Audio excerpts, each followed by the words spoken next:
Breast cancer के प्रति जागरूकता बढ़ाने के लिए अपोलो कैंसर सेंटर में आयोजित एक फैशन वॉक में सर्वाइवर बने मॉडल। ये कार्यक्रम माई ड्रीम टीवी USA के सहयोग से आयोजित किया गया था। इस कार्यक्रम में कैंसर वॉरियर की प्रभावशाली कहानियां प्रदर्शित की गई। प्रमुख विशेषज्ञों के साथ एक विचारोत्तेजक पैनल चर्चा हुई, भावपूर्ण गायन एवं वाद्य प्रदर्शन और एक प्रेरक जागरूकता फिल्म दिखाई गई।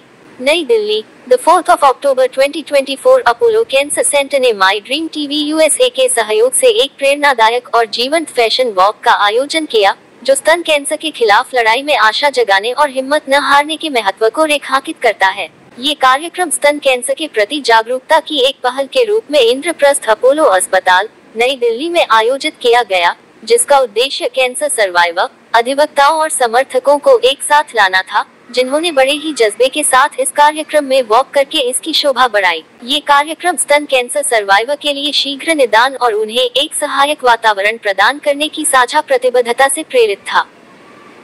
उपस्थित लोगों को उन्नत स्तन कैंसर स्क्रीनिंग, शीघ्र निदान दरों में सुधार करने के लिए डिजाइन किए गए नए और संवेदनशील परीक्षणों की जानकारी दी गई, जो महत्वपूर्ण है क्योंकि भारत में स्तन कैंसर के मामले बढ़ रहे हैं। भारत में एक चिंताजनक रुझान सामने आया है कि युवा महिलाओं में स्तन कैंसर की घटनाएं बढ़ रही हैं, जो स्तन कैंसर के सभी मामलों का 10 से 20% है। 35 से 40 वर्ष के आयु वर्ग में स्तन कैंसर सबसे अधिक पाया गया है। इस वृद्धि दर को देखते हुए कैंसर का शीघ्र निदान और जांच करवाना एक अनिवार्य आवश्यकता बन गई है, क्योंकि युवा महिलाओं को होने वाला स्तन कैंसर अक्सर अधिक आक्रामक अभिलक्षणों और उन्नत चरणों में सामने आता है, जिसके कारण उपचार से कोई विशेष परिणाम नहीं मिल पाते हैं। रंगीन रोशनी और उत्साहवर्धक संगीत के साथ यह फैशन वॉक एक पारंपरिक वॉक से कहीं बढ़कर था। ये कैटवॉक कार्यक्रम स्तन कैंसर के बारे में जागरूकता फैलाने और सशक्तिकरण का एक मंच बना। उपस्थित लोगों को न केवल शानदार डिजाइनों की एक रेंज देखने को मिली, बल्कि साहस और दृढ़ता की कहानियों से भी प्रेरणा मिली, जो स्तन कैंसर के शीघ्र निदान और इसके खिलाफ चल रही लड़ाई के महत्व को उजागर करती हैं। अपोलो कैंसर सेंटर्स में सर्जिकल ऑन्कोलॉजी की वरिष्ठ सलाहकार डॉक्टर श्रीमती रमेश सरीन ने शीघ्र निदान और करुणामय देखभाल के महत्व को रेखांकित करते हुए कहा, स्तन कैंसर के बारे में जागरूकता फैलाने का मतलब है इसकी शिक्षा देना और सशक्तिकरण करना। फैशन वॉक के साथ हमारा लक्ष्य अपनी पहुंच बढ़ाना और सार्वजनिक स्वास्थ्य पर महत्वपूर्ण प्रभाव डालना है। सर्वाइवल रेट में सुधार के लिए शीघ्र निदान महत्वपूर्ण है और हमारी नई स्क्रीनिंग टेक्नोलॉजी स्तन कैंसर के निदान में क्रांतिकारी बदलाव लाने का वादा करती है, जिससे महिलाओं को समय रहते ही अपना इलाज करवाने का उत्तम अवसर मिलता है। ये कार्यक्रम एक सभा से कहीं बढ़कर है। ये हमारी प्रगति का प्रमाण है और इस महत्वपूर्ण कार्य को जारी रखने का वादा है। साथ मिलकर हम आशा और प्रेरणा का एक ऐसा ताना बाना बुनते हैं, जहां सर्वाइवर अपनी कहानियां सुनाते और दूसरों को अपना स्वास्थ्य सर्वोप्रथम रखने के लिए प्रेरित करते हैं। इंद्रप्रस्थ अपोलो अस्पताल के पल्मोनोलॉजिस्ट डॉक्टर MS कंवर ने कहा, ये पहल स्तन कैंसर वॉरियर की दृढ़ता का प्रमाण है और शीघ्र निदान के महत्व को रेखांकित करती है, जो कैंसर के परिणामों को प्रभावी ढंग से प्रबंधित करने में महत्वपूर्ण है। माई ड्रीम टीवी USA के साथ हमारा सहयोग उन्नत स्क्रीनिंग तकनीकों को प्रसारित करने में महत्वपूर्ण है, जिससे शीघ्र निदान दरों में काफी सुधार आ सकता है। सर्वाइवर को रनवे पर चलता देखना उनकी विजय का जश्न मनाने और समुदाय को जागरूक बनने का संदेश देता है। एक ऐसा भविष्य बनाने के लिए प्रेरित कर रहे हैं जहां स्तन कैंसर का पता लगाना और शुरुआती चरणों में उसका इलाज करना आसान हो। माई ड्रीम टीवी USA और माई ड्रीम एंटरटेनमेंट LLC की सह मुख्य कार्यकारी अधिकारी सुश्री रश्मि बेदी ने कहा, अपोलो कैंसर सेंटर के साथ साझेदारी करने से हमें अंतर को पाटने और स्तन कैंसर के बारे में महत्वपूर्ण जागरूकता बढ़ाने में मदद मिली है। ये सहयोग स्तन कैंसर से जूझने वालों की ताकत और शालीनता को प्रकट करता है, जिससे ये रनवे सशक्तिकरण का प्रतीक बन गया है। ये केवल एक शो ही नहीं है, बल्कि ये जीवन और हिम्मत का उत्सव और जागरूकता बढ़ाने और शीघ्र निदान हेतु कोई कदम उठाने का आह्वान है। इन शक्तिशाली कहानियों को साझा करके हमारा लक्ष्य बड़े दर्शकों को उनकी स्वास्थ्य यात्रा में सक्रिय कदम उठाने के लिए प्रेरित करना है। स्तन कैंसर वॉरियर ने कहा, फैशन वॉक का हिस्सा बनना मेरे लिए अविश्वसनीय रूप से महत्वपूर्ण रहा है। स्तन कैंसर का सामना करने के बाद मैं जानती हूँ कि कैंसर का निदान अपने साथ क्या क्या चुनौतियाँ और डर लेकर आता है। फिर भी अपोलो कैंसर सेंटर के अत्याधुनिक उपचार और करुणामय देखभाल के साथ मुझे लड़ने की ताकत मिली। रनवे पर चलना मेरे सफर और स्तन कैंसर पर मेरी जीत का जश्न है। यह ऐसी ही लड़ाई से गुजर रहे अन्य लोगों को प्रोत्साहित करने का एक अवसर है, उन्हें ये बताने का कि वो अकेले नहीं हैं। इस कार्यक्रम में स्तन कैंसर वॉरियर की प्रेरक कहानियाँ, प्रमुख विशेषज्ञों के साथ एक पैनल चर्चा, एक जागरूकता फिल्म और बहुप्रतीक्षित फैशन वॉक शामिल थे। स्तन कैंसर से लड़ते योद्धाओं और उनके अटूट जज्बे का सम्मान करने के लिए उनके परिवारों, दोस्तों और समर्थकों को आमंत्रित किया गया था। कैंसर देखभाल की विरासत 30 वर्षों से अधिक समय से लोगों के जीवन में आशा की किरण ला रहा है। आज कैंसर देखभाल का मतलब 360 डिग्री विस्तृत देखभाल है, जिसके लिए कैंसर विशेषज्ञों की प्रतिबद्धता, विशेषज्ञता और अदम्य भावना की आवश्यकता होती है। अपोलो कैंसर सेंटर्स का पूरे भारत में 365 से अधिक ऑन्कोलॉजिस्ट को जोड़ता एक नेटवर्क है, जो उच्च स्तरीय परिशुद्ध ऑन्कोलॉजी थेरेपी संवितरण की देखरेख करता है। हमारे ऑन्कोलॉजिस्ट सक्षम कैंसर प्रबंधन टीमों के अधीन अंग आधारित पेशे का पालन करते हुए विश्व स्तरीय कैंसर देखभाल प्रदान करते हैं। इससे हमें एक ऐसे वातावरण में रोगी को अनुकरणीय उपचार प्रदान करने में मदद मिलती है, जिसने लगातार अंतर्राष्ट्रीय मानक के नैदानिक परिणाम प्रदान किए हैं। आज भारत में 147 देशों से लोग अपोलो कैंसर सेंटर्स में कैंसर का इलाज करवाने आते हैं। दक्षिण एशिया और मध्य पूर्व में पहला और एकमात्र pencil beam proton therapy centre के साथ अपोलो कैंसर सेंटर्स में वह सब कुछ है जो कैंसर के खिलाफ लड़ाई को प्रबल बनाने के लिए आवश्यक है। Scared of nausea, particularly hair loss. I was okay with, because I knew it's going to come back, so that was never an issue with me emotionally, really. But with all the medication and everything, nausea also was quite taken care of. One thing that I always took care of was that when I wanted to cry, I cried, and it was usually, I remember, the second or third day after each chemo that I would cry. And I tell my husband there's some chemical locha that happens. Like I inadvertently cry on the second or third day. So if you're feeling low, it's okay to cry. We're all humans. It's okay to vent out the emotions that you have. But I always made it a point not to go into the train of thought about what if something happens to me. That is something that I did not go on to, because my son was 2 years old when I got diagnosed. So it was very easy to think like that. But whenever I felt low, so me and my husband have always wanted to settle in Goa finally. So I would imagine me, my husband, my son, his wife, their kid, all chilling at a beach in Goa, and that would always bring the biggest smile on my face. And so just kept thinking, and I continue to take some positive input every day, like whether listening to somebody who gives you positive thoughts, vibes, reading. So I turned into spirituality big time during my treatment. So all of those positive inputs really helped. And I told everyone around me, both my parents' side and my in-laws' side, that I am not going to meet people who just come and ask, oh, kya ho gaya, kaisa chal raha hai, kyun ho gaya, because somehow in Indian context, people tend to show their concern more by asking you what went wrong, how are you feeling. I remember people coming to me and saying, बहुत दिक्कत होती है. I'm like, नहीं होती. No, you must be going through a lot. And I say, नहीं होता, and not taking the name of that relative, but then the husband had to tell the wife, जाने दे. They so wanted to see a tear roll down my cheek. So I had told everyone, that I don't want to meet such people who may bring even a little small ounce of negativity into my life. So kept going, and of course the team, oh my God, thank you God for giving me Dr. Serene, Dr. Parag, everyone here. I remember on my days of chemo, the ma'am is an onco-surgeon, she would come every time, and I've always told my husband, that Dr. Serene aati thi, mujhe lagta tha sab theek hai, that's the kind of feeling that I've always had.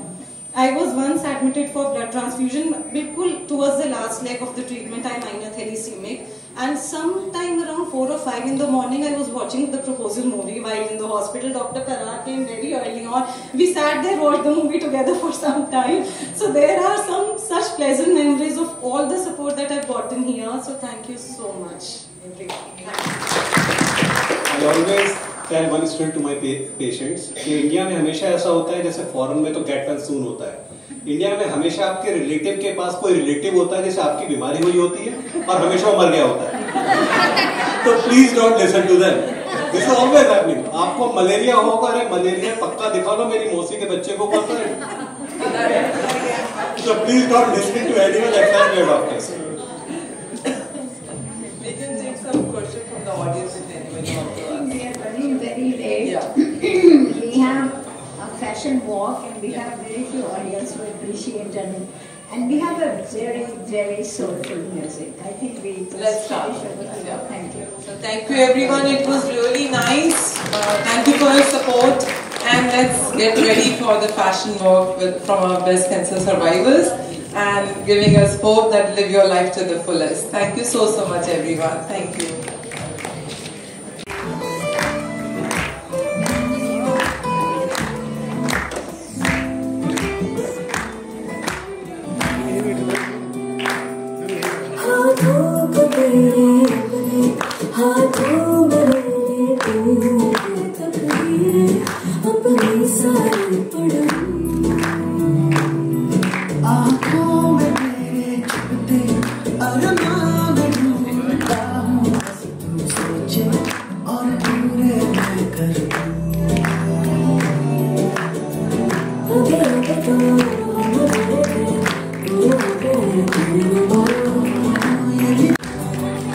हमको लगता है कुछ दिनों से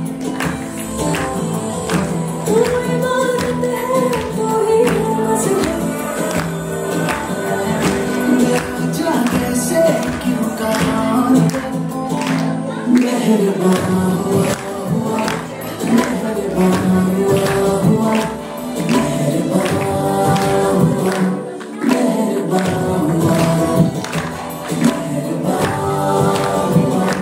मेहरबान हुआ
जरा जरा है रोशनी से जैसे भरा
जा